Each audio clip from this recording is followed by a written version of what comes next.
दोन मित्र नदीकाठी निवांत बसले होते. एक म्हणाला, बस आता अजून 2-3 वर्ष. मुलाचं शिक्षण पूर्ण झालं की तो दुकान सांभाळेल. मग मी माझं आयुष्य मनासारखं जगणार.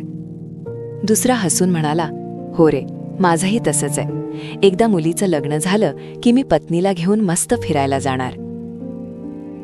गप्पा मारता मारता त्यांची नजर जवळच बसलेल्या एका साधू महाराजांवर पडली. एकाने सहज विचारलं, बाबा, तुम्हाला इथे आधी कधी पाहिलं नाही?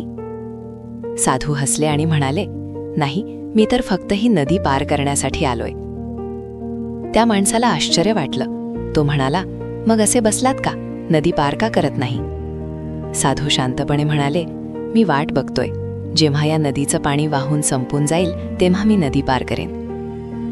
ते दोघेही जोरात हसायला लागले आणि म्हणाले, बाबा, नदीचं पाणी तर कधीच संपणार नाही. साधू गंभीर होऊन म्हणाले, अगदी बरोबर. आणि असंच आयुष्यातल्या जबाबदाऱ्या सुद्धा कधी संपणार नाहीत. आपण नेहमी विचार करतो की एक दिवस सगळं नीट होईल, जबाबदाऱ्या संपतील, मग आपण आनंदाने जगू, फिरू. पण ही वाट पाहता पाहता आयुष्य कधी संपून जातं हे आपल्याला कळतही नाही.